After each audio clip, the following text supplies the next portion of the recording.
Hello, my dear viewers. Please sit with me today. My name is Martha Alridge, and I'm 68 years old.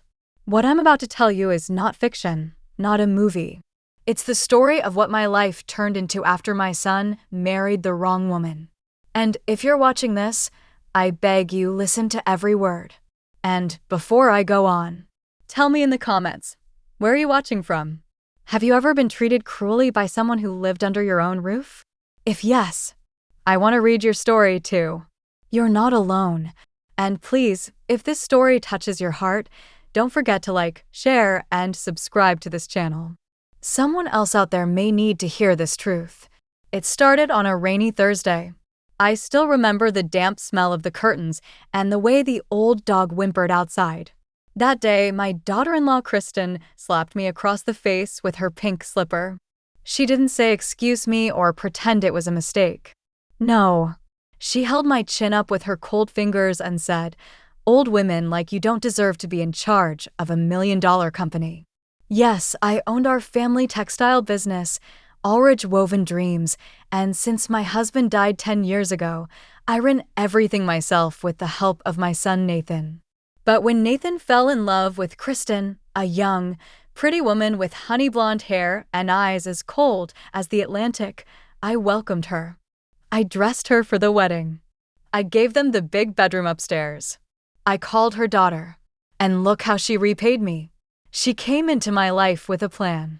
At first, she was sweet. Coffee in the mornings. Flowers in the hallway.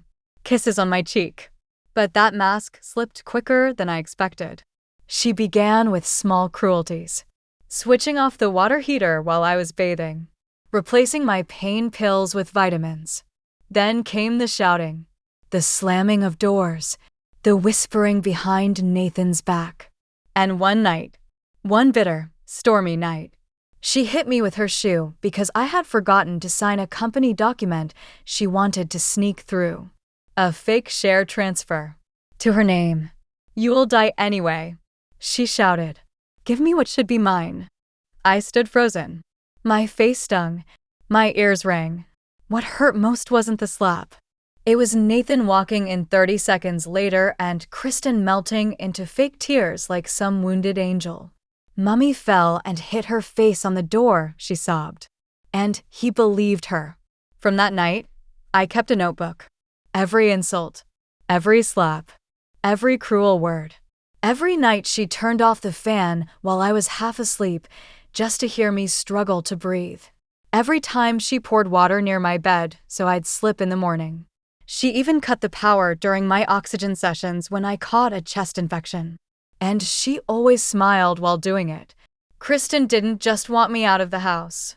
She wanted me gone from this world so she could take over the house and the company. And Nathan, my sweet, naive boy, was too blind in love to see. But I am not as weak as I look. I may be old, but my spirit hasn't aged one bit. That day she hit me, something inside me cracked, but something else woke up. Dear viewers, I'm only beginning this story. I divided my story into chapters so it's easier for you, the listener, to understand each part clearly, step by step, without missing the emotions and events that shaped my journey. In the next chapter, I'll tell you how I slowly gathered proof, how I secretly protected my son's life from his own wife, and how far Kristen went, even trying to poison him to take over everything. Yes, I saw it. I stopped it. And one day, I had to make the most painful, yet powerful decision of my life. Please tell me in the comments if you faced anything like this. I'll read every story. And again, don't forget to like, share, and subscribe. This truth might just open someone's eyes. In Chapter 2, she put sleeping pills in my son's soup. I'll reveal how I caught Kristen trying to sedate my son and sign company papers behind his back, and what I did that night that nearly cost me my life. It was a Friday evening. Nathan came home from the factory exhausted. His eyes had been red for days, and he complained about headaches, weakness, and blackouts. Kristen, in her usual rehearsed concern, would say, "Oh, honey, maybe it's just work stress. Don't worry, I'll take care of you." She would always insist on preparing his food herself. I didn't think much of it at first. But that day, something felt wrong. I saw her grind something into a powder in the kitchen. Not in a normal way, not in the open. She leaned low, eyes darting toward the door, and crushed the pills into a fine dust over Nathan's soup. I stood behind the curtain, holding my breath. My legs trembled, not from fear, but fury. It wasn't just sleeping pills. It was Zoldomid, a dangerously strong sedative. I recognized the brand from a friend's hospital visit. Too much could slow your heartbeat or stop it. I waited until she left the kitchen to get him. Then I did something bold. I poured the soup into a potted plant and refilled the bowl with plain broth from the pot before she returned. Later, when Nathan praised the soup, Kristen stared at him, shocked. "You're still awake?" she asked. He laughed, thinking she was joking. But I knew. The next morning, that plant in the hallway, it had wilted black overnight. That confirmed it. Kristen was done pretending. Her eyes didn't even flinch when she saw me watching her anymore. That night, when Nathan had gone out for a supplier meeting, she came into my room. She didn't knock. She didn't wait. She yanked my blanket, slapped the side of my head, and screamed, "You're watching me, aren't you? You think I don't know?" Then she pulled my hair so hard I screamed. My scalp bled. "You old cockroach," she hissed. "I'll break you before you ruin my plans." She left the room laughing. I lay there, a hair in my hands, blood on my pillow, shaking not from fear but anger. I whispered to myself, "You will never touch my son again. I will become your nightmare." From that day on, I began my quiet war. I installed a tiny security camera behind the living room photo frame. I began recording every scream, every slap, every act of cruelty she thought she could hide. I also hid every important file and deed related to the company in a secret locker in my bedroom floorboard. Kristen would never find them. But it wasn't easy. She stopped letting me sleep. At 2 a.m., she would bang pans outside my door. She poured salt into my morning tea. Once, she even stuffed my shoes with broken glass. Still, I remained silent. Watching, waiting, preparing. Dear viewers, if you've ever had someone live in your house with a smile on their face but murder in their heart, I see you. I believe you. Please tell me, have you ever been gaslighted like this?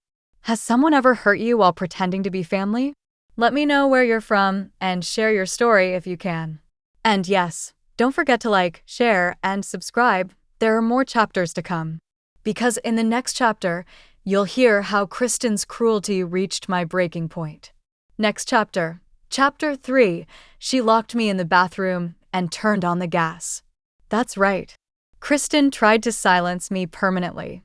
But what she didn't know was, I had already laid my first trap. The day Kristen locked me in the bathroom, I truly thought I was going to die. It was a Sunday.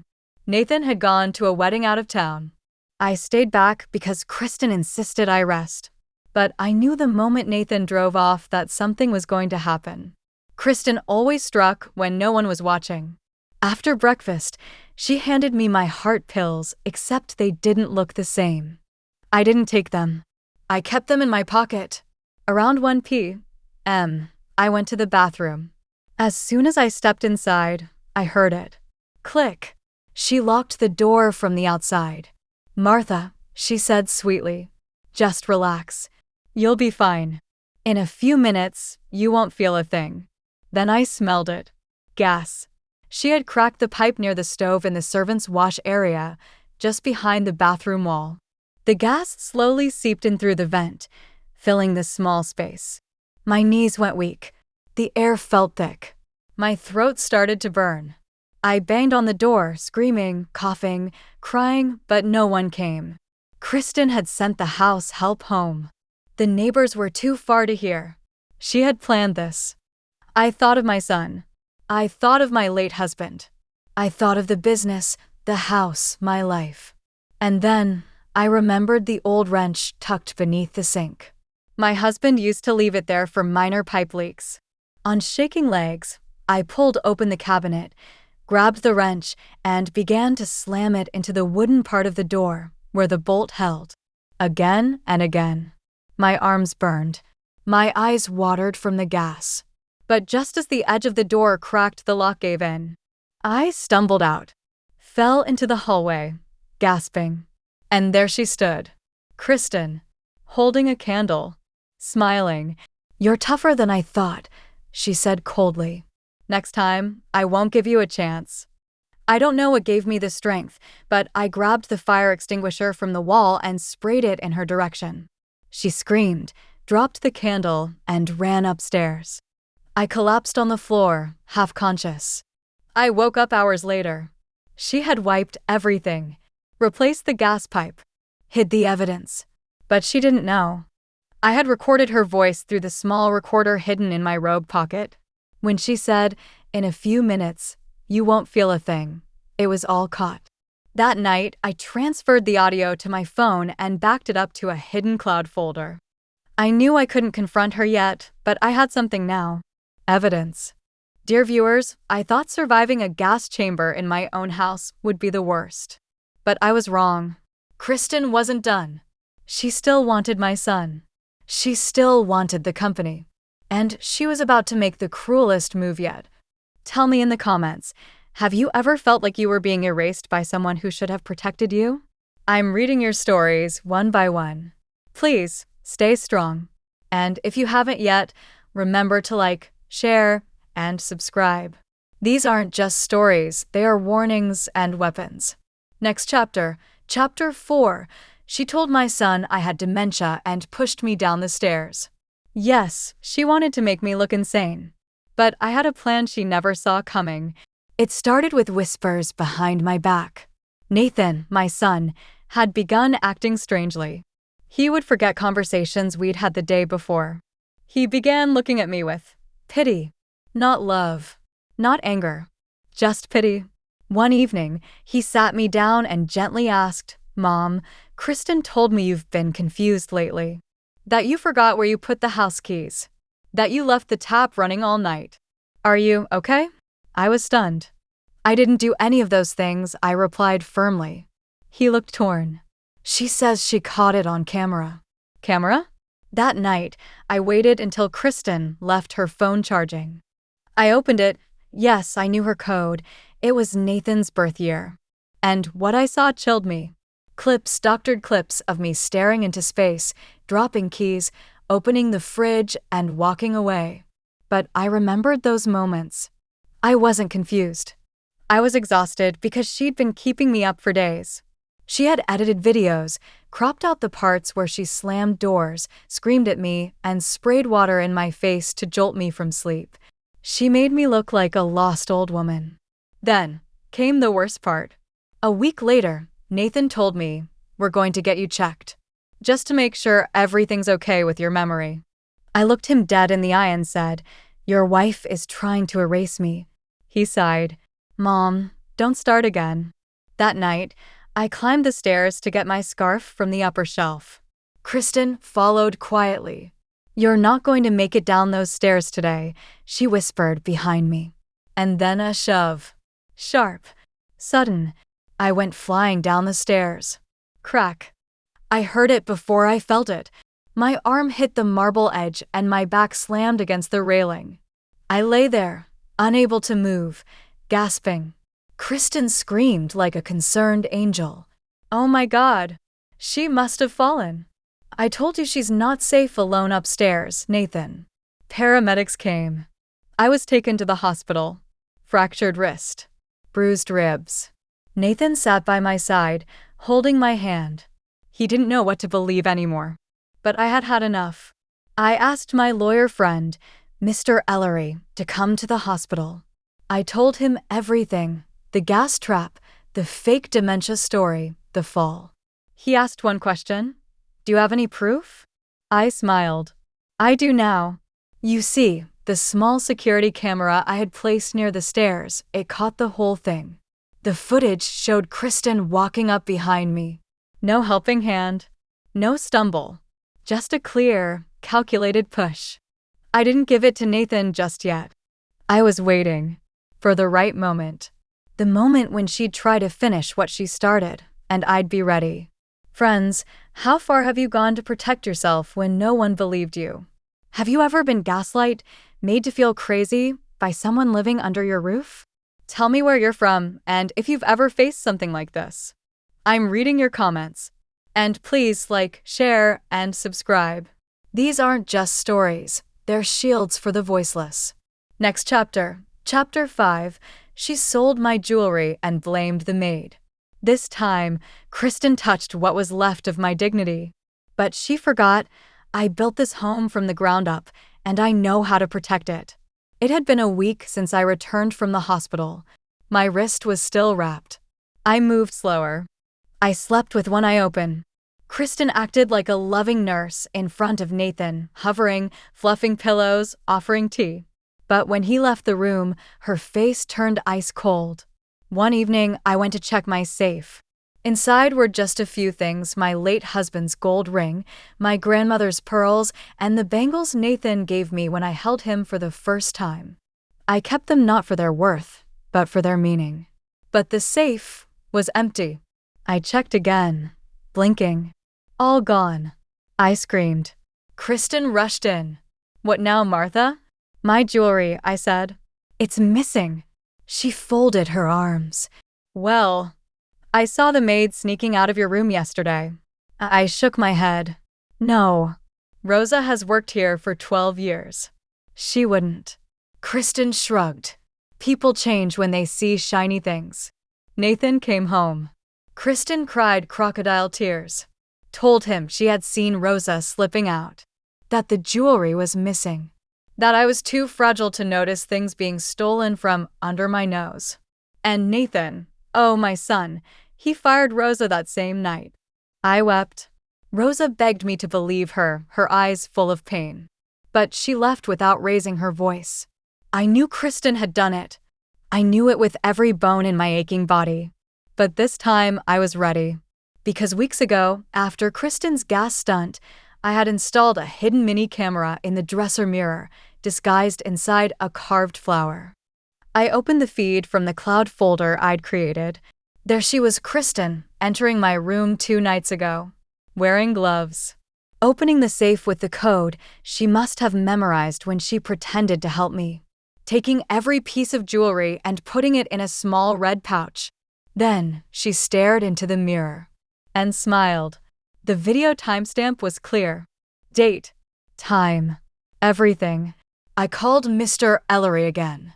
I asked him to download the footage and store it safely. I wasn't going to expose her yet. No. I was going to let her fall from her own lies. Let her keep digging. Because soon, she would reach a point where she'd bury herself. Viewers, has someone ever stolen something priceless from you? Not just money or jewelry, but memories? Have you been blamed for something you didn't do, while the real thief smiled in your face? Tell me in the comments, I'm listening. And please, don't forget to like, share, and subscribe. Your voice, your story, it matters. More than you know. Next chapter, Chapter 6, She beat me with her shoe because I overcooked rice. This time, Kristen didn't just hurt my heart. She humiliated me like I was nothing. But she had no idea who was watching. It was a quiet Sunday afternoon. Nathan was out at a board meeting. I was alone in the house with Kristen. She had asked me, with fake politeness, to prepare lunch: rice, some chicken curry, and salad. I moved slowly these days. My wrist was still healing from the fall she caused. My back hurt. My knees ached. But I cooked. I always did. The rice that day was a little overcooked, slightly sticky. I didn't notice. I was just trying to make sure everything was on the table before Nathan got home. I even arranged the plates and folded napkins like I used to when he was a boy. Kristen came down from her room, heels clacking, lipstick perfect, as if she were walking into a fashion shoot, not a dining room. She sat down, took one bite of the rice, and spat it out into her napkin. "Oh my God," she hissed. "What the hell is this?" I stood there, exhausted, my apron stained with curry. "I'm sorry, Kristen," I said quietly. "I think I may have added a little too much water." She looked at me with such hatred in her eyes, You'd think I had poisoned her. She stood up slowly, walked around the table, came right up to me. You had one job, she snarled. I ask for lunch once a week. Once. And this is what you serve me? This slop? This disgusting, sticky garbage? Kristen, please, before I could finish, she lifted her foot and pulled off her shoe. A sharp, high-heeled stiletto. And then, smack. Right across my arm. Again. Across my back. Again. On my shoulder. Useless old woman, she screamed. Why are you even still here? Why don't you go rot in a care home like your friends? I didn't scream. I didn't cry. I stood still, like a statue, tears pooling in my eyes, but refusing to fall. And that's when she grabbed a fistful of my hair, pulled it hard, and shoved me toward the kitchen sink. Wash the rice pot again. Maybe next time you'll learn to cook like a human being, she hissed. She threw her shoe on the floor and stormed upstairs. And I sat down on the kitchen floor. I didn't even have the strength to rise. My fingers were trembling, my arm red with marks, my scalp stinging. I felt like my soul had been ripped in half. But do you know what hurt more than the bruises? Knowing Nathan would never believe me. Because when he came home that night, Kristen had prepared a fresh pot of rice, perfectly steamed. She wore a gentle smile and told him, "Your mom wasn't feeling well, so I made dinner. She's resting upstairs." And I was lying on my bed with an ice pack on my shoulder and shame curled up in my chest like a dying animal. Friends, how much can one woman take? Have you ever been slapped, hit, humiliated by someone you fed, cared for, or welcomed into your home? Have you stayed silent because you knew no one would believe you? Tell me in the comments. I read everyone, even if I can't reply to them all. And if this story touched your heart, please like, share, and subscribe. Your support is a candle in my darkest night. Next chapter. Chapter 7. She tried to poison my tea. Kristen crossed a line so dangerous. I knew she wasn't just cruel anymore. She was criminal. And I was finally ready to show Nathan who she really was. Yes, you heard me right. That woman wanted me dead. And she did it not with a gun or a knife, but with a teacup and a smile. Please, before I tell you what happened, like this video. Share it if it speaks to your heart. And subscribe to this channel so no voice like mine ever goes unheard again. Now listen closely, because this chapter could have been my last. It started on a Tuesday. Kristen had been unusually sweet that morning. She offered to make me tea herbal and calming, she said, with that same smile snakes wear right before they bite. I was tired. My back still hurt from the shoe beating days ago. I had barely slept. She'd started waking me every night at 2 or 3 a.m., slamming doors, banging pots, dragging furniture just to keep me from resting. And now, suddenly, she was offering tea? Something was wrong. She brought it to my room in a delicate china cup, steaming and fragrant. Chamomile, she claimed, with a touch of honey. But the smell wasn't right. There was a sharp, metallic afterscent under the herbs. I'd cooked for decades. I knew the scent of crushed pills when I smelled them. Still, I acted calm. "Thank you, Kristen," I said, taking the cup gently. She smiled. "Just want you to feel relaxed, Mother." She turned and walked out of the room, but I watched from the corner of my eye. She didn't go far. She stood just beyond the door frame, peeking through the crack. Waiting for me to drink it. I stared at the cup in my hand. My fingers trembled. And then I reached for the potted fern on my windowsill and slowly poured the tea into the soil. Not a drop spilled on the carpet. No sound. I held the cup to my lips and pretended to sip, then set it back on the tray with a yawn. A moment later, Kristen walked back in with a smug look on her face. "How was it?" she asked. "Lovely," I replied. "Thank you, dear. I already feel sleepy." She beamed. "That's good. You rest now." And she left. But I didn't sleep. Not that night. Not after what I saw the next morning. Because the fern was dead. By 6 a.m., its leaves had wilted, collapsed like drowned paper. The soil smelled sour. Toxic. I stood there for a long time, staring at it. I didn't cry. I didn't scream. Because I knew this wasn't madness. It was murder. And then I remembered the camera in the mirror. I checked the footage. There she was again, entering my room, unscrewing the thermos in the hallway, adding powder from a crushed bottle. Prescription sleeping pills, enough to stop a frail old woman's heart. I sent the footage straight to Mr. Ellery, my lawyer, and saved a copy in 3 different cloud drives. This time, I wasn't just protecting myself. I was preparing for war. Because now I knew. Kristen didn't just hate me. She wanted me gone. Permanently. To all my viewers. Have you ever suspected someone was trying to harm you while smiling to your face? What would you do if you had no one who believed you, not even your own child? Tell me your story in the comments. I read them, truly. And don't forget, like, share, and subscribe if you believe stories like mine deserve to be heard. Because too many mothers are suffering in silence. Next chapter. Chapter 8. She locked me in the basement for 12 hours. No food. No light. No way out. Just me, and the dark truth that my life was hanging by a thread.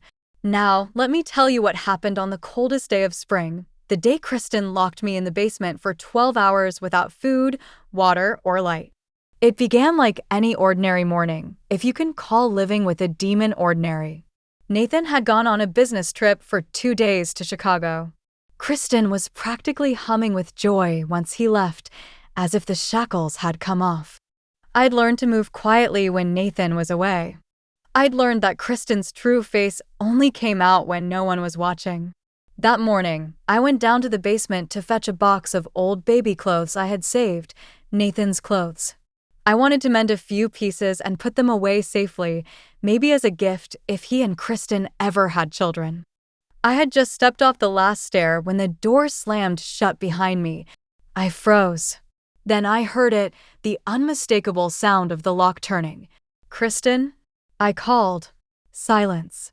Kristen? I'm down here. I think the door locked. Can you open it, please? Nothing. I climbed the steps and knocked, softly at first, then harder. Still nothing. Then I heard her heels, clicking slowly, confidently, approach the door. I held my breath. Her voice came through the wood, low and mocking. Oh, did you get stuck down there, Mother? Yes. Kristen, the door, please. It must have locked accidentally. And then, she said. Must have. Then silence again. And then laughter. A cold, cruel laugh. Like she was savoring it. You can stay down there a while, she said. Might do some good. Maybe you'll learn to respect me when you've had time to reflect. I banged the door again. Kristen, this isn't funny. I don't have my phone. I didn't bring anything down here with me. That's not my fault, she said casually. Maybe next time you won't burn the toast. And with that, she walked away. The basement was damp and dark. There was no heater vent. The air was thick, heavy, and smelled of dust and rusted tools. At first, I paced. Then I cried. Then I sat. And then I began to hear them. The voices. Not real ones, echoes of my past, like ghosts knocking on the walls of my memory. My mother, telling me I was strong. My father's hands, worn and calloused, handing me bread as a girl. Nathan, at 4 years old, hugging me after scraping his knee. I clung to those memories as my stomach twisted with hunger and fear. My legs started to cramp. My lips dried. Time blurred. There were no windows in the basement, only a narrow vent near the ceiling that led nowhere. I had no concept of hours. Just cold. Just silence. Just the growing dread that maybe she wouldn't let me out. At some point, I don't know when, I must have passed out. When I woke up, I was lying on the cement floor. My sweater was wet from the leaking pipes. My fingers were numb. Then, I heard her voice again. Oh, still alive, she mocked from the other side of the door. Shame. I didn't answer. I just stared at the steps. I suppose I should let you out now, she mused, tapping her nails against the doorknob. I mean, I wouldn't want Nathan coming home to a dead mother. And then click. The door opened. She looked down at me with a smirk, holding a glass of juice and a croissant. "You look awful," she said sweetly. "Hungry?" I stood slowly. My knees wobbled, but I straightened. I looked her dead in the eyes, and I said nothing, because in that moment, I knew I was done playing her game. I walked past her, ignoring the food, ignoring her taunts. I went straight to my room, locked the door, and collapsed. But that night, after Kristen had gone to sleep, I took the footage. Because I had installed a hidden motion-triggered camera in the basement 3 weeks earlier, after suspecting she might try something. And now I had proof. Of her locking me in. Of her taunting me. Of her cruelty. I copied the video into a secure folder, emailed it to my lawyer, and backed it up. Because the war Kristen started was now mine to finish. To all of you listening, what would you do if someone tried to erase your existence, one act of cruelty at a time? Have you ever been trapped, isolated, or tortured by someone you couldn't escape? Let me know in the comments, just a sentence or two. And please like, share, and subscribe. There are thousands of women out there like me, aging, unheard, suffering. And I want them to know, you're not alone. Next chapter, Chapter 9. She faked my signature to sell my house. I thought her evil had limits. But she proved me wrong when she tried to steal everything I owned and almost succeeded. I had bought that house with my late husband, Henry, 40 years ago. Brick by brick, memory by memory. It was where Nathan took his first steps. Where I buried Henry's ashes under the garden rose bush, just like he wanted. It was our legacy, the only thing I had left that truly belonged to me. After Kristen locked me in the basement, things became colder. She didn't hide her contempt anymore. She'd mock me in front of Nathan, call me forgetful or unstable. She'd accidentally serve dinner late when I needed to take my medication. She once poured water over my open photo albums and claimed it was the cat. But nothing, not even being locked away, could prepare me for the moment I realized she was trying to sell my home, right under me. It started with a knock. A tall man in a gray suit at the door, clipboard in hand. "Hi there," he said with a polite smile. "I'm Tom. I'm the agent here for the appraisal." I blinked. "Appraisal? For what?" He checked his paper. "The house, this property, scheduled for listing next week. I just need to get a few measurements and internal photos." I felt dizzy. "I never put this house up for sale." He looked confused. "It's all signed and submitted." The homeowner, Kristen Carter. "My daughter-in-law," I snapped. "This house is in my name." His face changed. He stepped back. "I'm so sorry. There must be a misunderstanding. I'll step out and confirm." I closed the door before he could say another word. My hands were shaking. I went straight to my bedroom and opened my locked drawer, where I kept my house deed, my will, and important documents. The deed was still there, but something else was missing. A folder that held my signed property statement was gone. My blood ran cold. That night, after Kristen left to meet a friend, I snuck into the downstairs study, her little office of secrets. And there, in the unlocked bottom drawer of her desk, I found it. A new contract, listing the house for sale with her name signed underneath as owner. My name forged. The signature looked like mine, but too neat. And she'd added fake initials across each page. I took photos of every single document, every single lie. And then I saw her notepad, torn pages of my signature, written over and over again, like she'd practiced copying it. That night, I cried not out of fear, but rage. The next day, I went to the property office myself. I brought my ID, the deed, and the photos. The officer raised an eyebrow as he examined the documents. "This is fraud," he said firmly. "This is a criminal offense." I nodded, my lips trembling. "She forged everything. My daughter-in-law wants to steal my home." He tapped his pen. "You'll need to file a formal complaint. We can open an investigation." I did it. Right then. Right there. And I took it a step further. I called Nathan. But he didn't answer. So I waited until he came home that night, and I confronted them both. Kristen was in the kitchen, acting like the perfect hostess. Nathan was on the couch, tired, sipping his coffee. "Nathan," I said, my voice steady, "can I speak to both of you?" Kristen looked up. "Of course, Mother. What's going on?" I walked to the center of the living room, pulled out my phone, and opened the photo gallery. Then, one by one, I showed them the images. Kristen's face turned white. Nathan blinked. "What is this?" I looked directly at him. "Your wife forged my signature. She tried to sell this house behind my back. I've already filed a fraud report." He looked at Kristen. "Is this true?" She stammered. I was just helping. She's been forgetful lately.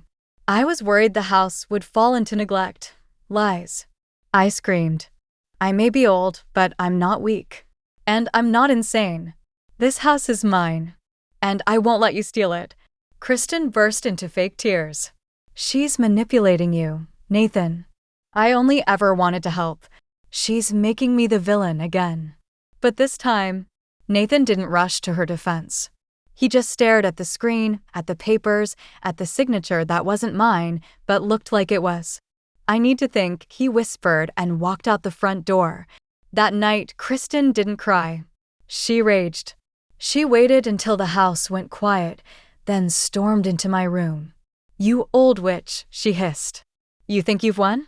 She grabbed the edge of my pillow and slammed it down onto my face just once, just hard enough to frighten me. Then she whispered into my ear, "One more word from you, and next time no one will find you." She walked away. And I knew then. I wasn't safe. Not from her. Not anymore. To all my brave viewers, I want to ask you something. What would you do if someone tried to erase you? Your home, your name, your legacy?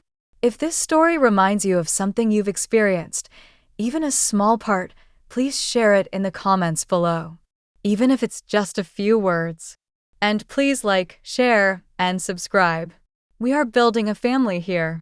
A place where no one has to suffer in silence again. Next chapter, Chapter 10, She Tried to Poison Me.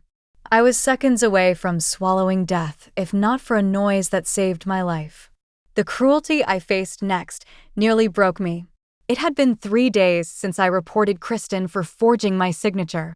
Nathan was acting strangely, quiet, withdrawn, avoiding both of us.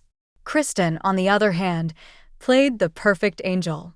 She cooked every meal, offered me tea, even brought me slippers in the morning. But her eyes, those sharp blue eyes, no longer bothered to hide their hatred. And then came the soup. It was a Tuesday night. Rain tapping against the windows. Kristen brought me a bowl of her so-called famous mushroom stew. She smiled. "Eat up, Mother. You look pale." I stared at the bowl. It smelled different. I can't explain it fully. Just something off. She watched me, too closely. "Go ahead," she said, her voice coated in fake sweetness. "It'll help you sleep." That's when I saw it, barely visible, a white powder that hadn't dissolved all the way. I stirred the spoon again. There it was, at the bottom. I looked up and smiled. "Looks wonderful, dear. I'll wait until it cools." She smiled and left the room. I didn't waste a second.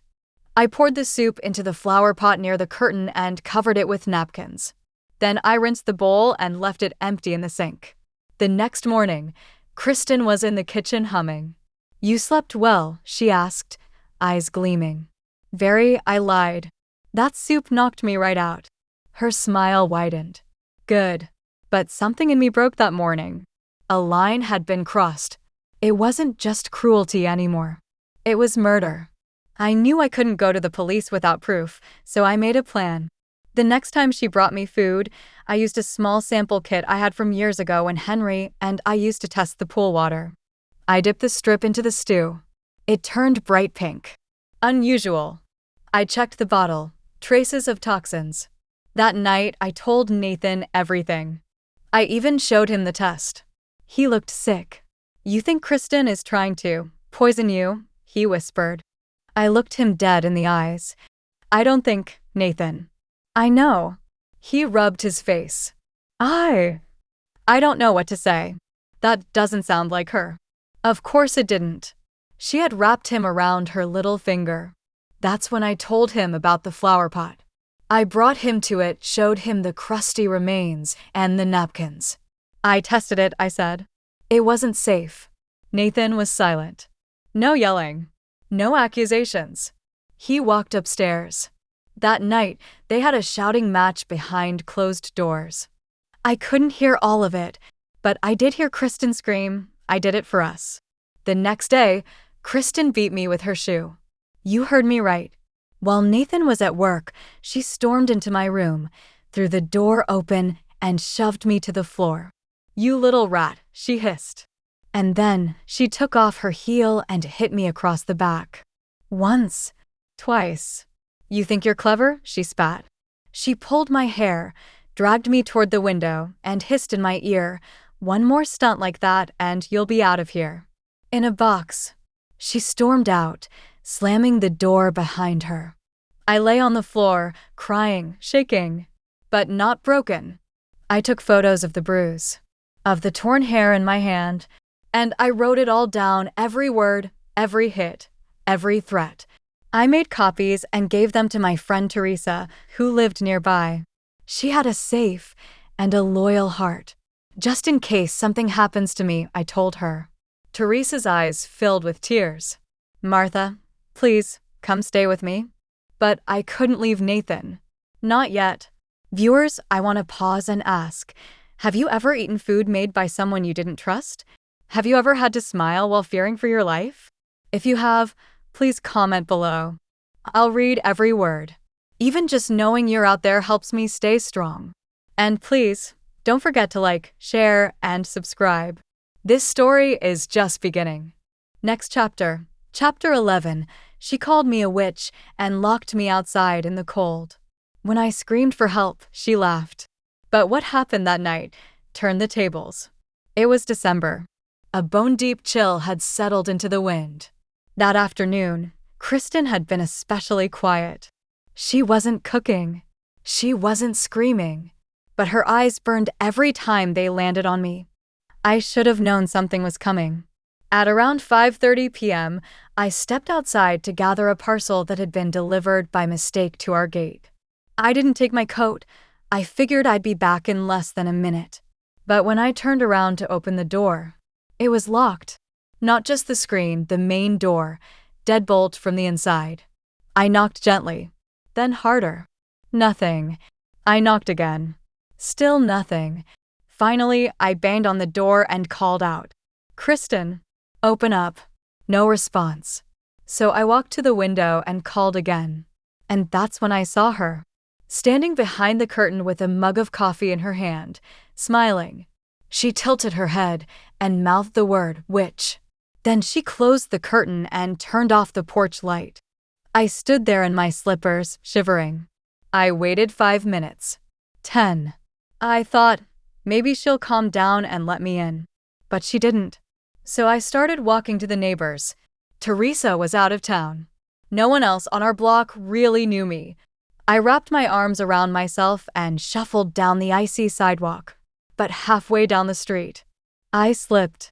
My hip hit the pavement with a force I hadn't felt since giving birth to Nathan. I screamed. No one came. I remember staring up at the sky thinking, so this is how it ends?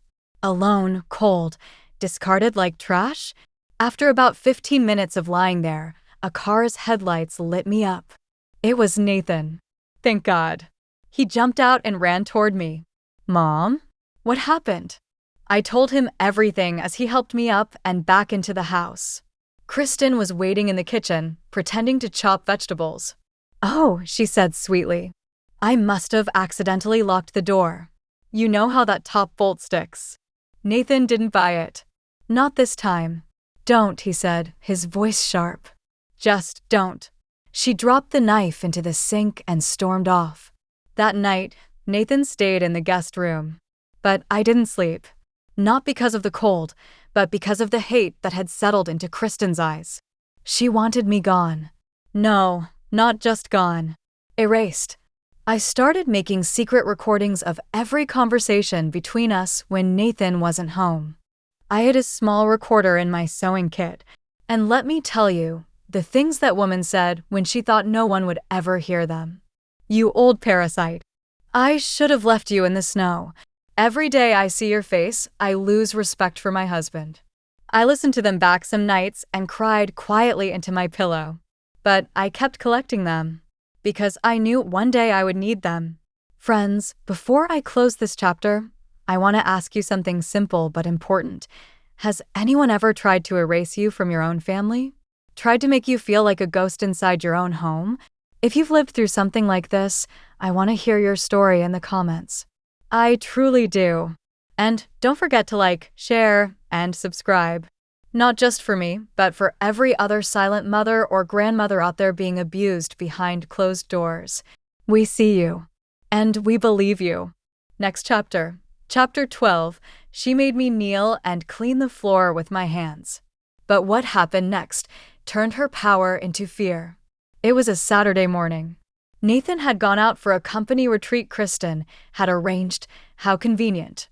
I was home alone with her. She made breakfast, but only for herself. I didn't say a word. I quietly made my tea and sat by the window, enjoying the sun. That must have offended her. Are you just going to sit there like a queen? She said suddenly, her voice laced with venom. I looked at her, surprised. Excuse me. She slammed her plate down. You think this is your palace? You don't lift a finger in this house, and you dare look smug. I blinked. Kristen, I do all the laundry, the dishes, oh shut up. She snapped, stepping toward me. You want to live here? Then earn it. She grabbed the mop bucket from the corner, filled it with water, and dumped it onto the kitchen tiles. Then she tossed the mop aside and held up a rag. Clean it. With your hands. I stood frozen. You heard me, she hissed. Get on your knees. I was 68. I had arthritis in both knees. But she stood there, arms crossed, waiting. Something in me whispered, don't stoop. But something louder said, if you fight her now, she'll get worse later. So I did it. I knelt on that cold, wet floor, my bones screaming. And I scrubbed, while she sipped coffee and watched. Like I was entertainment. She even turned on the TV and laughed loudly at some comedy show, making comments like, oh look, mother. That old maid on the show reminds me of you. I didn't respond. I just scrubbed.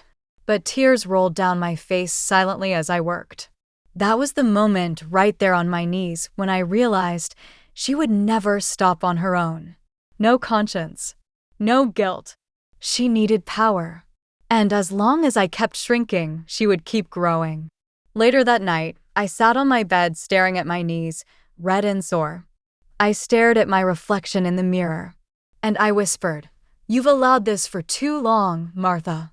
I went into the kitchen, opened the drawer, and pulled out the small black USB recorder I had hidden near the baseboard. It had captured every word. I played it back. You think this is your palace? Clean it. With your hands. Clear as day. I emailed the audio file to myself. And to Teresa. Then I sat down and wrote a will. Not because I was afraid of dying, but because I finally realized I had to prepare for war. Not the kind with fists or yelling, but the kind fought with truth, with proof, and with every ounce of dignity I had left. I decided to take one major step. I called an attorney. Not just any attorney, but an old friend of Henry's who still respected our family.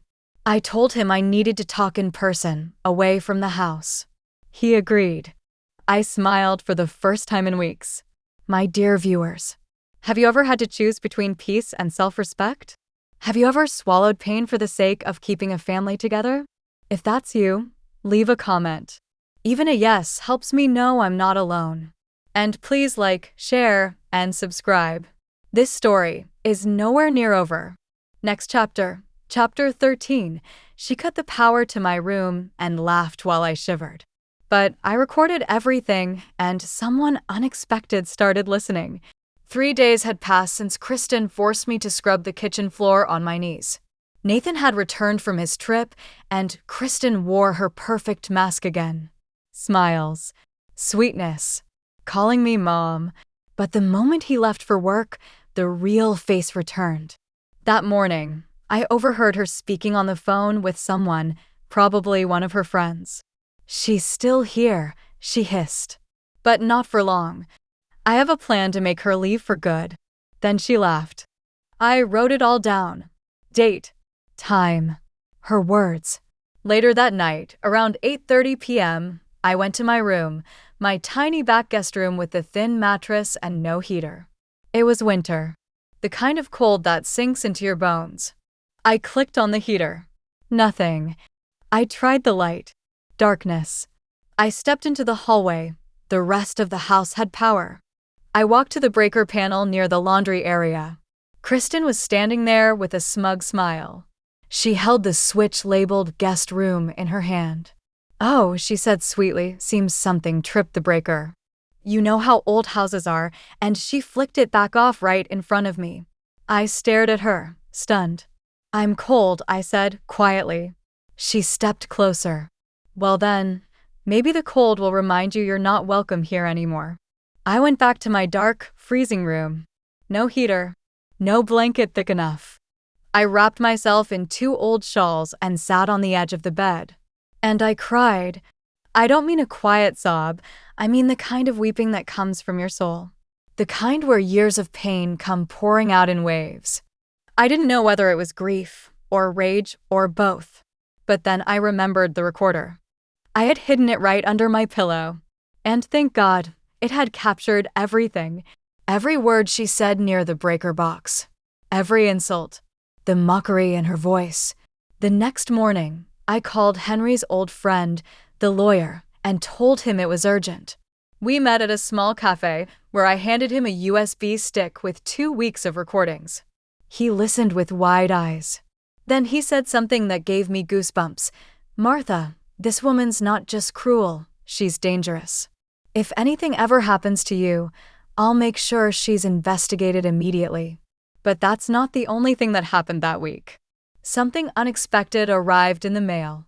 It was a large envelope from the legal department of Nathan's company. Inside was a draft proposal Kristen had tried to push forward behind Nathan's back, a restructuring of the family business that would make her sole heir of certain company shares in case of family instability. Nathan hadn't even signed it. But someone from the office had noticed Kristen's manipulation and forwarded it to me anonymously. There was a sticky note attached. "I think you should see this. Your son deserves to know."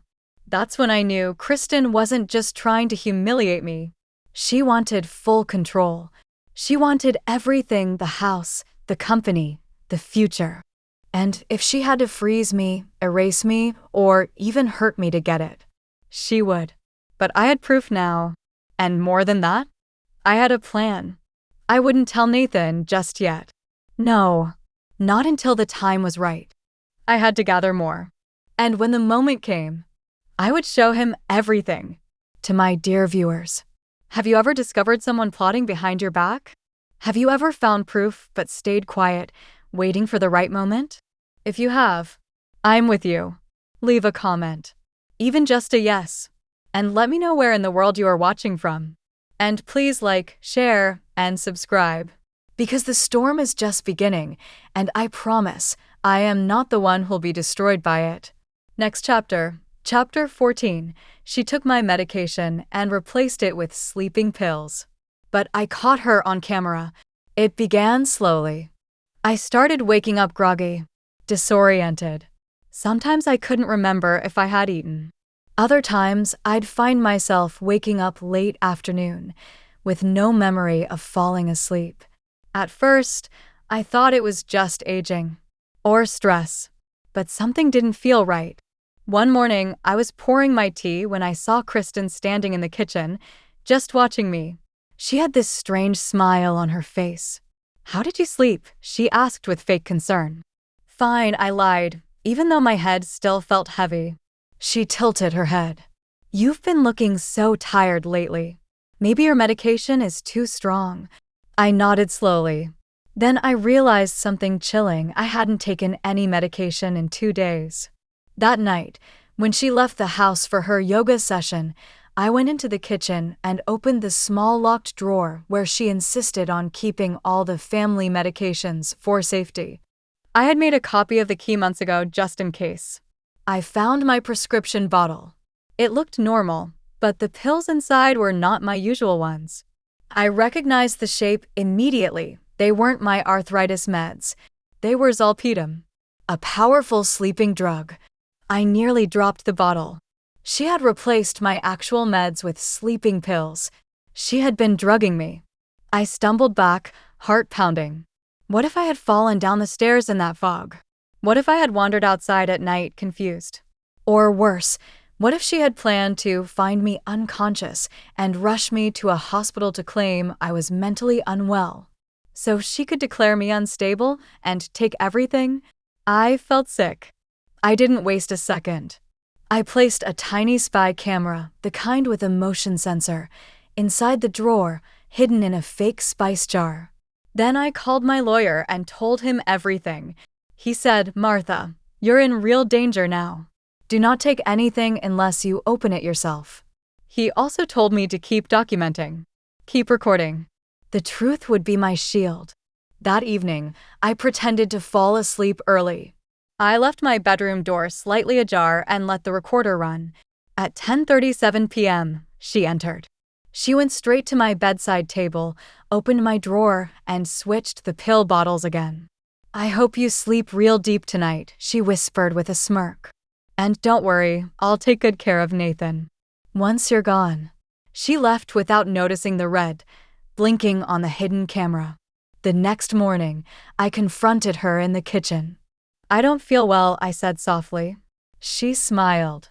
"It's probably your age. You should rest more. You might be losing touch."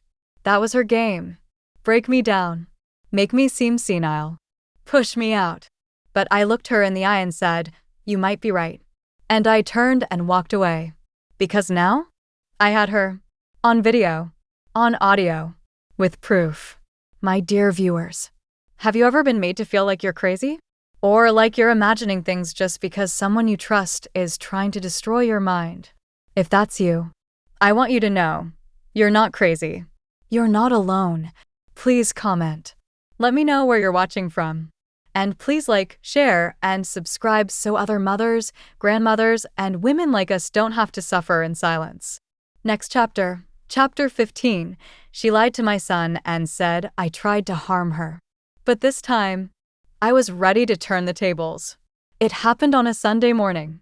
Nathan had just come home from a short business trip, and Kristen was in full, perfect wife mode, serving fresh croissants, making tea, even wearing a floral apron.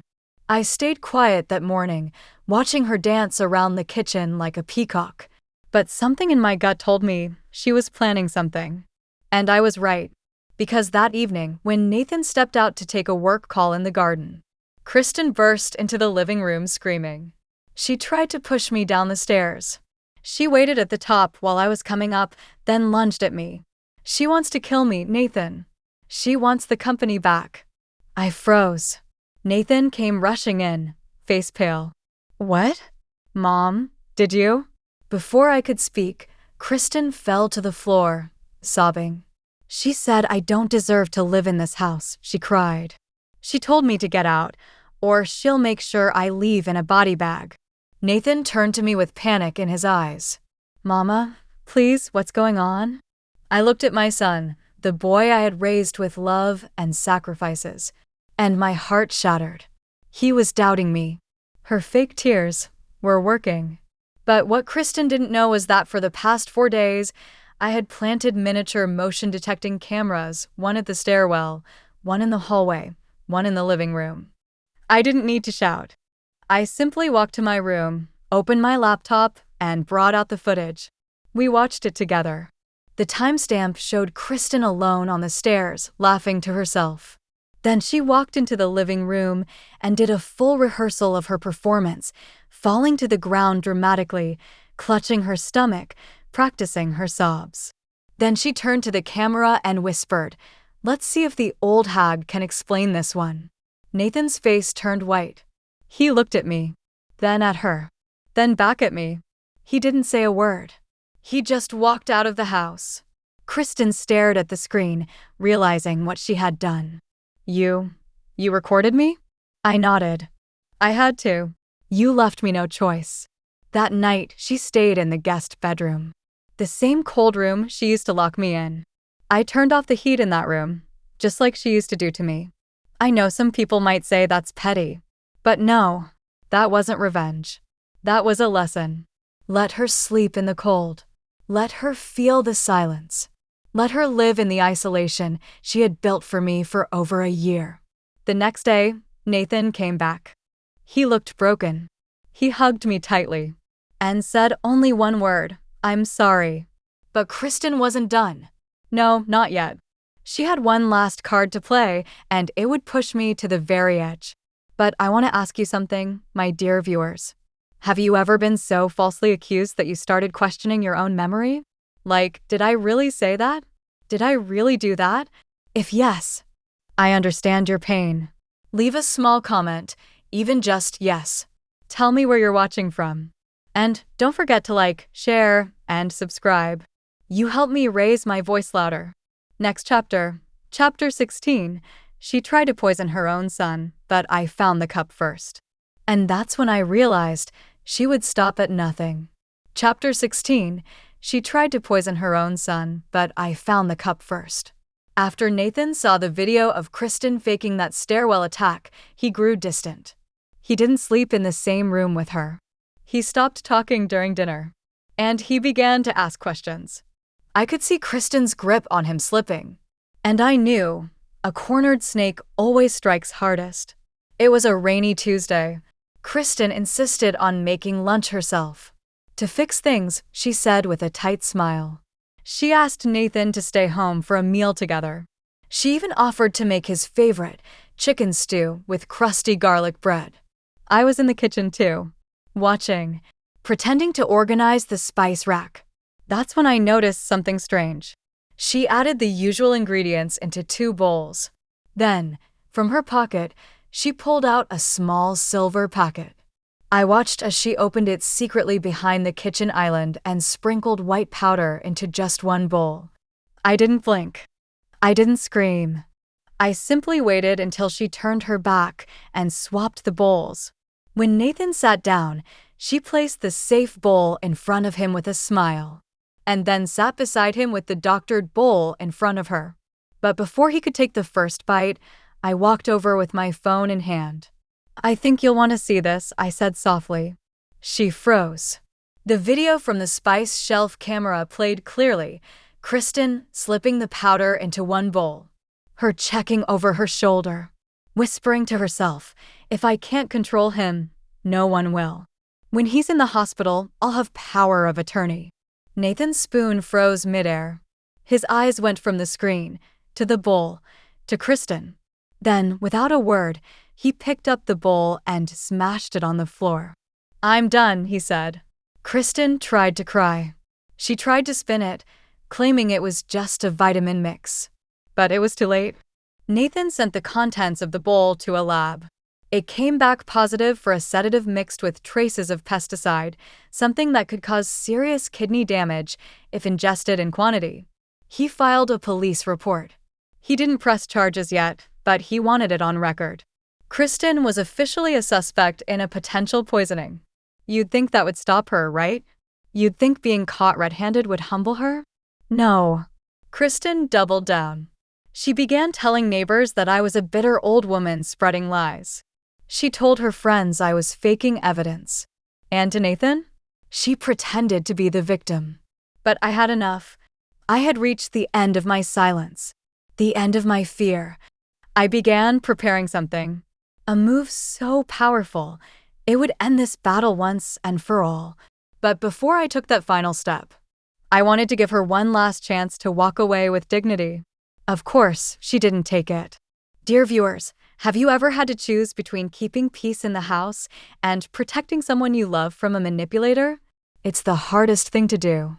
Please tell me, have you ever been through something like this? Where are you watching from? Let me know. And if this story speaks to you, like, share, and subscribe. Because what comes next is the breaking point. Next chapter. Chapter 17. I transferred the entire company and locked her out forever. She woke up thinking she had one. But I had already signed everything away to someone she never expected. After the poisoning incident, the house was dead quiet. Kristen didn't apologize. She didn't cry. She simply started scheming again, more quietly, more carefully. I could feel it. That's when I made up my mind. This wasn't about her anymore. It was about saving my son. About saving what my husband and I built together. Our company, Callum and Company, a tech logistics firm, was co-founded by my late husband and me 32 years ago, long before Kristen came into the picture. Though Nathan had taken over daily operations, I still held majority shares. Quietly, privately, legally. Kristen never cared about the details, just the status. She always assumed Nathan controlled everything. So while she was busy trying to poison her way to power, I rewrote the rules. One quiet Thursday morning, I made an appointment with our long-trusted lawyer, Mr. Vincent Bellamy. We sat across the table in his office, and I said, transfer 51% of my shares to a trust under my granddaughter, Lily's name. You remember Lily, right? Nathan and Kristen's sweet 10-year-old daughter. The one Kristen barely hugged. The one who used to sneak into my room at night when her parents fought. She was innocent. And she loved me like a real grandmother, not just in title. Mr. Bellamy raised an eyebrow. Are you sure, Martha? This is permanent. I nodded. I've been quiet for too long. I want this girl to inherit something pure. Within 48 hours, the paperwork was done. And the final twist? I left Kristen's name completely off the board. No power of attorney. No executive rights. Nothing. Then I arranged a company-wide board meeting. I invited Nathan, Kristen, and our top executives. Kristen showed up in heels, makeup thick like armor, holding her phone like a weapon. She smiled wide and said, "Shall I speak first?" I said nothing, just handed out copies of the legal documents. The room fell into silence. She flipped the pages, face draining of color. Then she screamed, "You gave it all to that brat? She's 10. I looked her in the eye and calmly said, "Exactly. Which means she'll have guardians until she's of age. And I've already appointed Nathan as trustee." Kristen turned to Nathan. "You agreed to this?" Nathan simply said, "I didn't know. But I support it." And for the first time, she had nothing to say. Later that night, she packed her bags. She didn't scream, didn't cry. She just left a note on the kitchen counter. "You win, old woman." But I didn't smile, because this wasn't about winning. It was about ending the cycle. It was about making sure the next generation, Lily, never had to live in fear under that roof. Dear viewers, have you ever had to hide your strength just long enough to use it at the right time? If yes, then you and we understand each other. Leave me a comment. Let me know where you're watching from. And if my story touches you, please like, share, and subscribe. Because this next part is when Kristen returns not with rage, but with tears. Next chapter, Chapter 18. She fell to her knees and said, "Forgive me, Martha." But I wasn't ready to forgive. Not yet. It had been 2 weeks since I transferred the company shares to Lily and removed Kristen from everything. Nathan filed for divorce. Quietly. He didn't want drama. He just wanted to protect his daughter, and finally, his mother. Kristen moved in with a friend for a while. I heard whispers that she had no money left. She couldn't access Nathan's accounts. The poison attempt had been formally documented. Her reputation? Gone. And for the first time in her life, Kristen had to live without control. It was a cold Sunday morning. I was sipping my tea alone, watching the sunrise from the porch when I heard slow, dragging footsteps across the gravel path. I didn't need to look up. I knew it was her. But I waited. When she reached the top step, I finally turned. Kristen looked, unrecognizable. Her hair was knotted, face pale, clothes wrinkled. But it was her eyes that caught me, red, swollen, and empty. She opened her mouth, but no words came out. She stepped forward, wobbling slightly, and fell to her knees right there, on the cold stone porch. "Forgive me, Martha," she whispered, shaking. "Please. I've done awful things. I lost my mind. I was jealous, angry. I thought power would protect me, but it destroyed me instead." I watched her. No tears came to my own eyes, because I had already cried them all. Every slap, every insult, every night she yanked my blanket off me, every time she pulled my hair while Nathan wasn't looking, every shoe she beat me with when I bent down to tie Lily's shoelaces. How do you forgive that? So I said the truth. "Kristen, I may not hate you, but I don't forgive you. Not today." She broke into sobs, real, raw sobs. The kind that come from a person who finally sees what they've become. And I stood up. Not out of anger, but strength. "If you truly want forgiveness," I said quietly, "don't ask for it with words. Earn it with change." Then I walked inside, closed the door, and left her there, on her knees. That evening, I found a note slid under the door. "I understand. I will do better. I don't expect anything from you, but I'll keep trying." And for the first time, I believed her. Because cruelty is a choice, but so is redemption. Dear viewers, would you have forgiven her? Have you been in my shoes, where someone who destroyed your peace comes back, begging? Let me know in the comments. And if my journey reminds you of your own, please like this video, share it with someone who needs courage, and subscribe to this channel. Because the story's not quite over yet. There's one final chapter. The one where I choose peace, not revenge. Next chapter, Chapter 19. She became my nurse when I fell ill, and I saw her change. Sometimes the most unexpected redemption comes not in grand gestures, but quiet care. 3 months had passed since Kristen knelt on my porch and begged for forgiveness. I hadn't spoken to her since. She didn't try to force herself back in, and I was grateful. Nathan and Lily visited me often. The house was quiet, peaceful, and my heart, though scarred, was beginning to settle. But life has a strange sense of humor, because one afternoon, as I walked into the kitchen, I suddenly collapsed. No warning, no pain, just blackness. When I opened my eyes, I was in a hospital bed. Nathan was at my side, holding my hand, face pale with worry.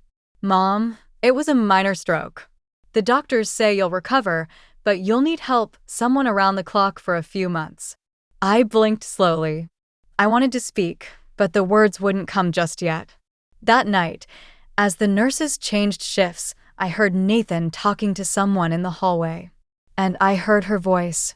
"Kristen, I don't expect her to forgive me," she whispered to Nathan. "But I want to help. Let me be there. Let me serve her." I didn't know what to feel. Anger? Suspicion? Fear? But when they brought me home 2 days later, she was there. Kristen, in plain clothes, no makeup, no high heels, just quiet eyes and folded hands. "I won't speak unless you ask me to," she said softly. "I'll take care of everything: meals, medication, bathing. I'll do what you need because you deserve it." I looked away, but I didn't object, because my body needed care, and for once, I wanted to see what she'd do when there was nothing left for her to take. Days passed, and to my surprise, she didn't pretend. She didn't perform. She woke up early, helped me walk, made soup just the way I liked it. She massaged my legs when they cramped, brushed my hair gently, and even brought warm towels for my hands. She never asked for praise. She didn't post anything on social media like she used to. Once, in the middle of the night, I had a dizzy spell and started crying from fear. And she held me, like a daughter would. No cruelty, no resentment. Just trembling arms around my frail body. One morning, as she helped me to the sofa, I asked her, "Why are you really doing this, Kristen?"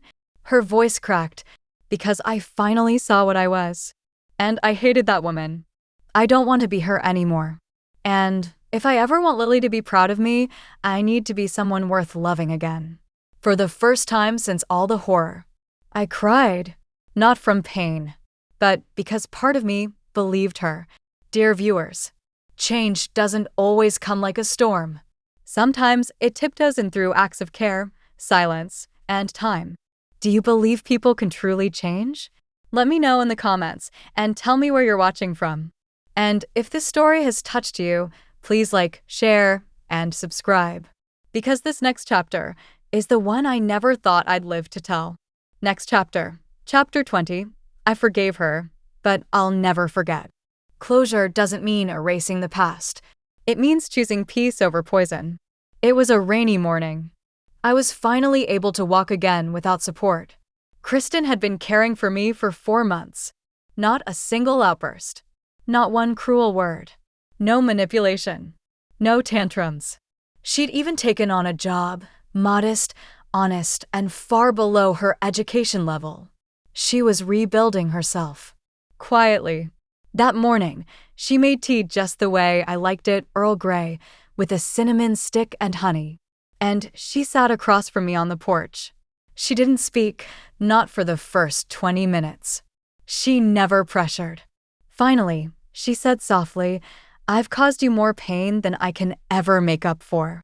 I hit you, humiliated you, tried to take what wasn't mine. I even risked my own daughter's future, just for greed. And still, you gave me a second chance when you let me back in this house. I don't deserve it, but if you ever can, I just hope someday you can forgive me. There was no performance in her voice. It was quiet, ashamed, real. I looked at her and I saw not the devil she used to be, but a woman who had burned her own life down and was now slowly learning to plant again. I reached into the side table, pulled out the old photo album, and placed it on the table. You remember this? I asked. She opened it slowly. The first photo was her wedding day. Her smiling, radiant, in red silk. Nathan holding her hand. And me, in the background. Already pushed aside, even back then. I pointed to that picture and said, that's the day I knew I had lost my son. Not because he didn't love me, but because you made sure there was no space for me. You stole years of my dignity, my joy, my strength. You treated me worse than a servant, like a burden. And yes, Kristen, I hated you for a long time. But hate is a chain, and I'm tired of wearing it. I closed the album, took a deep breath, and said the words I never thought I'd say. I forgive you. She gasped. Her eyes filled instantly. But before she could throw herself at my feet again, I raised my hand. Don't thank me. Don't hug me. Just live differently. That's how you honor this forgiveness. Not with words, but with change. She nodded, her lips trembling. And for the first time, we sat in real silence. Not awkward, not painful, just peace.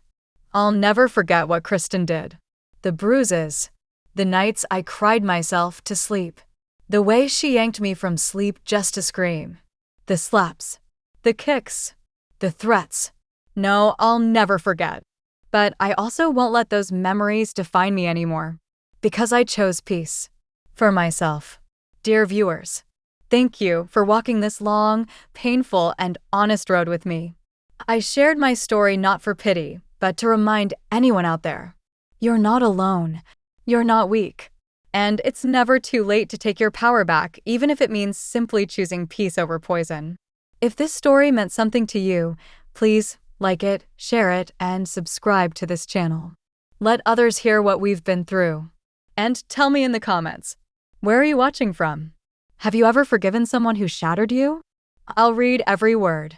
With love, Martha.